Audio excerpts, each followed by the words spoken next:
to the allegations, which are weighty in nature. Under the Muhammadu Buhari administration, the source insists that no one is above scrutiny. The investigation is therefore to reinforce transparency and accountability. Sexual predators in tertiary institutions are to risk 14 years imprisonment. Senate passes Sexual Harassment Bill 2020. Let's get more details from our correspondent, Ignatius Nko. It was the first plenary of the week, and the report of the Senate Committee on Judiciary, Human Rights and Legal Matters of the bill against sexual exploitation in tertiary institutions topped the scale of bills scheduled for consideration. Senate's intervention towards checking this crime reached its climax as the bill to criminalize the offense with severe punishment passes third reading. That the introduction of this bill is a welcome development and coming at the time when victims of sexual harassment in our tertiary institutions are in a state of despair and probably feeling unsafe. Is to make sure that we protect the student in the tertiary institution. We want our tertiary institutions to be very, very important, very safe and peaceful learning environments for everyone. Clause 7 of the bill seeks to make the crime a strict liability. What this means is that an adult who was raped will be treated as a minor, relieving her of the burden of proof. But that received divergent opinions, but was eventually retained. It should be deemed a strict liability offense, in which case the prosecution is no longer required to prove the mens rea.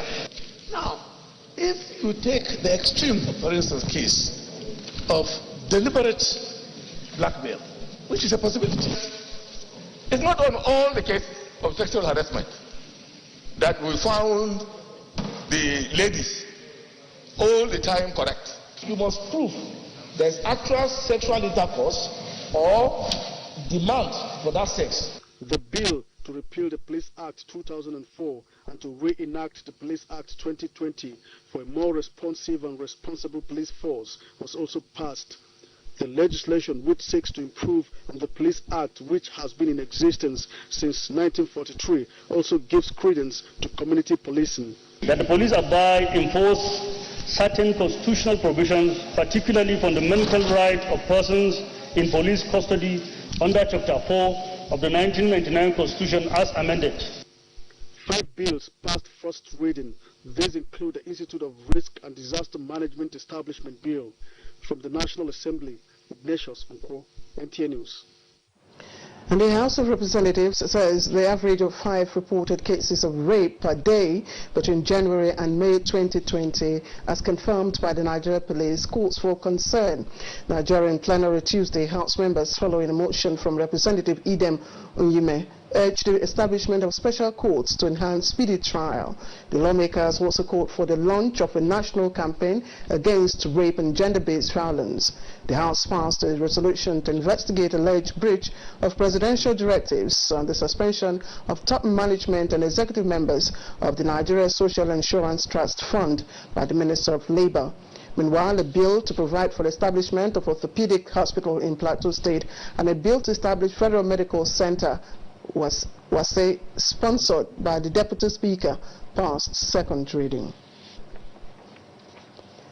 And ahead of the resumption of domestic flights on July the 8th, 2020, after over 3 months of shutdown, preventive measures are in place for a smooth takeoff. Asabe Tanimo Williams reports that, as announced by the Minister of Aviation, flights will commence with Nnamdi Azikiwe International Airport, Abuja, and Murtala Mohammed Airport in Lagos on the same date. Is the entrance of the domestic wing at the Nnamdi Azikiwe International Airport, Abuja. Ahead of flight operations, as the airport reopens for business, part of the new normal includes strategic hand-washing points and physical distancing marks to guard against human contacts and check for COVID-19. The airport authority says it has created new entry and exit points to reduce heavy human traffic. Abuja is ready. Abuja Airport is ready to go. For that, we prepare the place in line with the COVID-19 protocols. It will have been an ordinary opening, but this is a different opening. So I want to assure you that Abuja Airport is safe for flight operations. Meanwhile, to ensure strict compliance to standard operating procedures, the Nigerian Civil Aviation Authority, NCAA, has started issuing out permits to domestic airlines to restart operations ahead of the resumption of commercial flights on Wednesday, July 8. However, there are few protocols that are key for all intending air passengers to comply before and during the flight duration, such as arriving at the airport 3 hours ahead of any domestic flight. Asubit Tanim Williams, NTA News. Republic of China for immensely contributing towards reversing the nation's critical infrastructure deficit. Now, this was at a virtual farewell audience with the outgoing Chinese ambassador to Nigeria, Dr. Zhou Pingjian. State House correspondent Adam Osambu's detailed report will come up presently.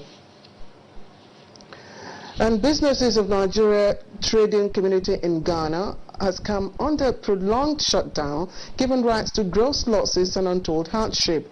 But the narrative has changed now following intervention of the federal government in the reopening of Nigeria's commercial premises in Ghana.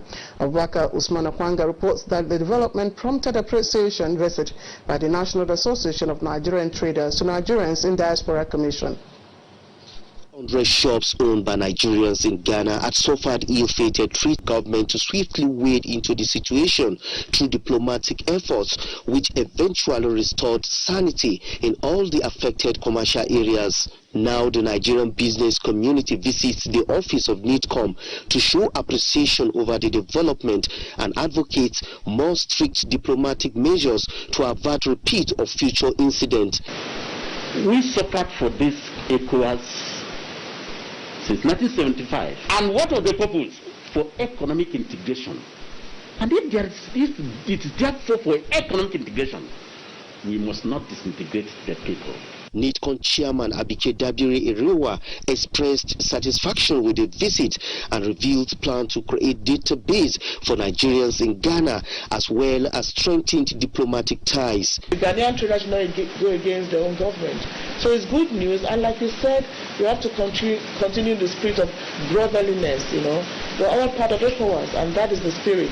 But I think the president to thank really is President Muhammadu Buhari, because without you knowing, the president was engaging the Ghanaian president on many occasions. She says federal government will continue to support Nigerians who are into lawful trades and urged them to limit themselves to regulations of their host countries.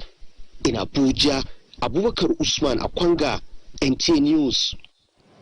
And Ondo State House of Assembly has received impeachment notice on the State Deputy Governor Agboola Ajayi, who recently defected to the PDP from the ruling party in the state.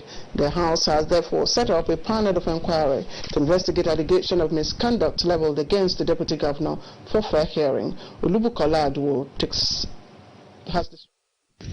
The Ondo State House of Assembly, which had been on recess since May 21st, reconvened Tuesday with full membership of the House. The only item on the other paper was to serve impeachment notice on the State Deputy Governor, Agboola Ajayi. However, only Ondo State government-owned media houses were allowed to cover the proceedings. It was difficult for journalists to gain access into the hallowed chambers of the House. However, NTA News crew gathered that all the 26 members were in plenary, which was presided over by the Speaker, Honorable Bamidele Oleyelogun. At the end of the session, 14 out of the 26 members signed the impeachment notice, while 9, including the Deputy Speaker. In fact, it's only 9 that we even needed for what we did today. Exactly. That is 1/3. It's only 9. Then we have 14. The House therefore set up a panel of inquiry to further investigate the allegation of misconduct against the Deputy Governor. Security operatives from the police and the Nigerian Security and Civil Defense Corps have taken strategic positions of the Assembly as early as 7 in the morning, but there was no breach of peace.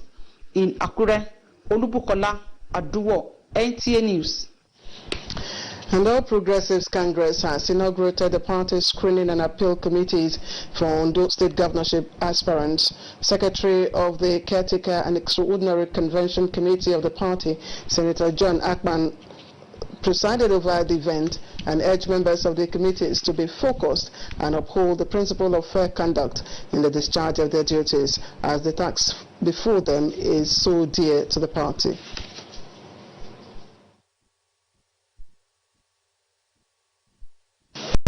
In the context, we can assure you that the aspirants who have indicated interest to fly the flag of our party in the Ondo governorship election will be subject to the same fair, credible, and transparent standards in the nomination process. Kindly note that your action in this regard could either make or mar the party's image. So I urge you to proceed in the strength of your mandate. We will do our jobs diligently, transparently, and to the benefit and freedom of the All Progressives Congress. The screening and appeal committees have 9 members each, expected to screen 12 APC aspirants ahead of the party's governorship primary election scheduled to hold on the 20th of July. Meanwhile, the People's Democratic Party, PDP, has inaugurated its National Campaign Council for the September 19 governorship election in Edo State. Timothy Yusuf reports that Governor Nyesom Wike of Rivers State is chairman of the Campaign Council. Only the chairman, secretary, and other few members of the 93-member Campaign Council joined the PDP National Working Committee at the party secretariat for their inauguration. Others joined virtually from their various locations. Chairman of the Campaign Council, Governor Nyesom Wike, enjoined party members to dwell on issue-based campaign. Governor Seyi Makinde of Oyo State, on behalf of PDP Governors Forum, assured of maximum support towards the victory of the party in Edo State. And Governor Yaya Bello is to swear in Acting Chief Judge Justice Henry Adebola Olushi and Acting President of the Customary Court of Appeal, Justice John Olowo-Segun, on Wednesday, July the 8th. Now, this follows the death of former Chief Judge Justice Nasiru Ajana and former State Court of Appeal President Justice Ibrahim Atadoga. A statement signed by Senior Information Officer Judiciary Sahid indicates that they are respectively next in line in the hierarchy and will be acting as the heads of their respective courts for the period of 3 months after taking their oath of office. Their lordships are to be sworn at the Government House in Lokoja. You're watching News Desk at 6 here on NTA News 24 live from our studios in Abuja. We have more news coming up, and that includes rescue efforts ongoing as more bodies have been recovered in Sunday boat mishap in River Benue. Join us again.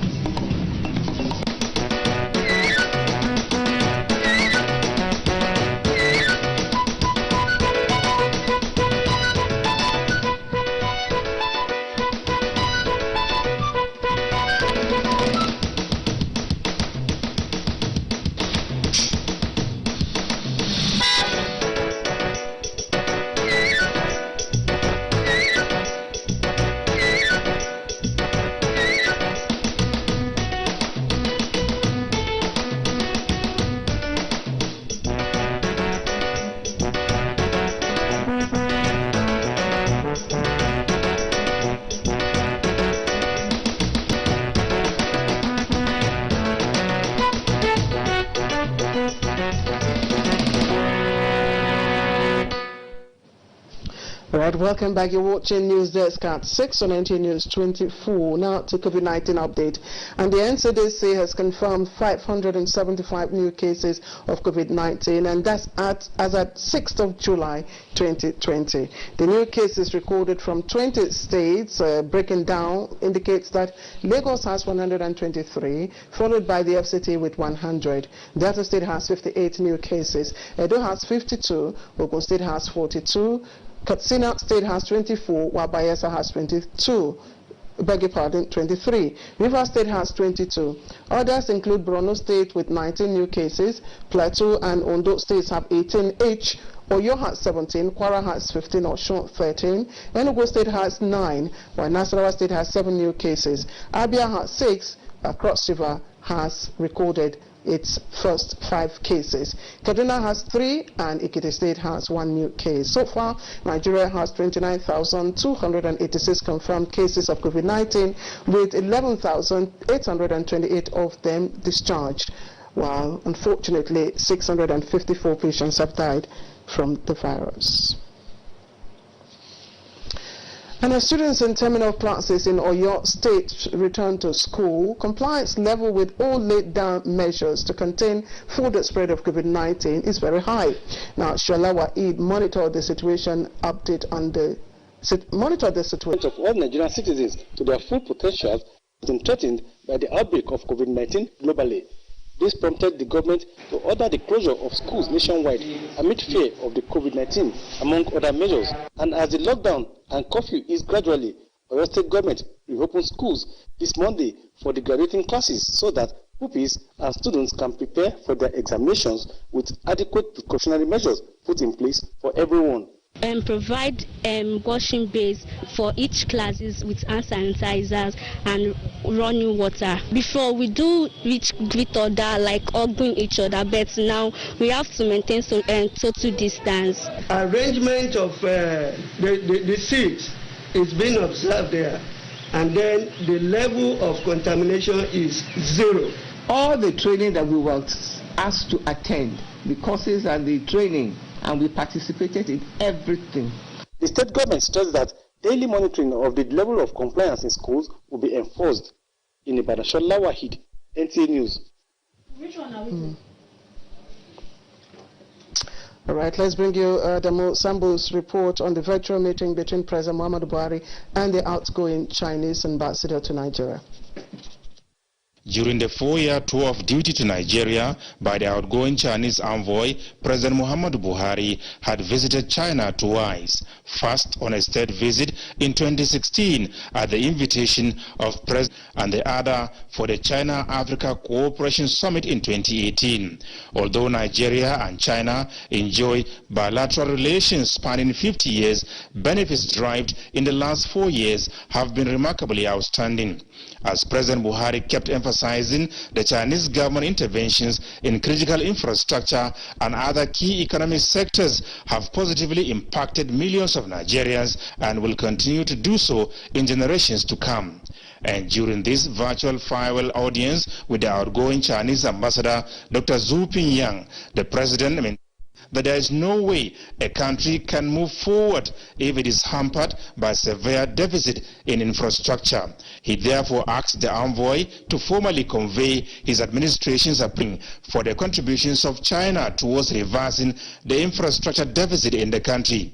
Nigeria, he explained, had suffered a lot in the areas of rail, roads, airports, and power, saying no country can develop in such a situation. China, President Buhari said, had played its role effectively in all the memoranda of understanding signed with Nigeria, and his administration is quite appreciative. The outgoing ambassador, Dr. Zhu Pingyang, had described his tour of duty to Nigeria as highly rewarding and greatly appreciating the government and people of Nigeria. Having visited all the 36 states of the country, the envoy said he had seen the remarkable progress being made under the Buhari administration and expressed confidence in the ability of Nigeria to fly higher. Dr. Pingyang appreciated Nigeria's solidarity with China at critical times, particularly when COVID-19 broke out. The outgoing ambassador said the One China policy is dear to his country and lauded Nigeria for her support. The envoy promised to remain a goodwill ambassador of Nigeria. From the State House, Adamu Sambo, NTA News. That died in the Sunday boat mishap in River Benue. Now, Police Public Relations Officer Sewese Anene, who confirmed this report, says recovery effort for the remaining bodies is still ongoing. Moses Alawo reports. On Sunday, a boat conveying 23 persons across the River Benue to Ijaha community, a suburb of Makurdi, the Benue State capital, capsized with only 8 out of the passengers on board rescued so far.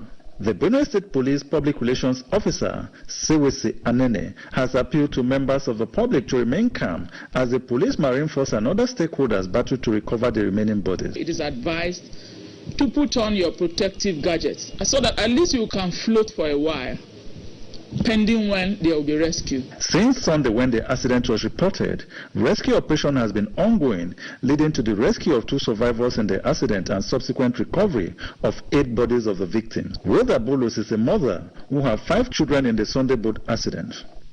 Now God heal me.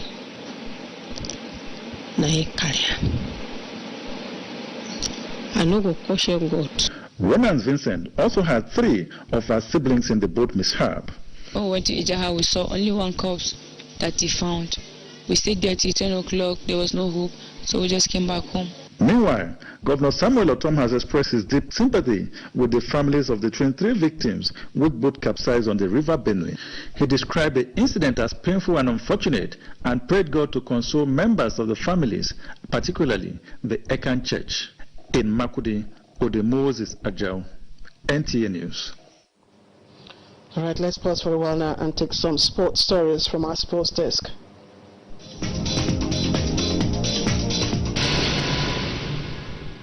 Mines are in talks with Liverpool to take Nigeria forward Taiwo Awoniyi on loan for another season. Awoniyi has been training with Liverpool as a non-playing member of the squad since the end of the Bundesliga. Mines wish to take the striker on loan. Management were delighted with the attitude and enthusiasm of the young forward and are eager to work with him again. Awoniyi has a deal with Liverpool till 2023. The 22-year-old scored once in 12 league appearances for Mines. His season was cut short after he suffered a concussion in the 1-0 home defeat to Augsburg last month. Meanwhile, the two-time world champion, who will be 39 later this month, has signed and will be confirmed soon. Alonso will return to the outfit with whom he won his world championships and for whom he has already driven twice during his career. He left Formula One in 2018 and is due to make a 3rd attempt to win the Indianapolis 500 with McLaren in August. A spokesperson for Renault said the team declined to comment on rumours. Alonso will partner Frenchman Esteban Ocon and replace Australian Daniel Ricciardo, who is moving to McLaren at the end of the season.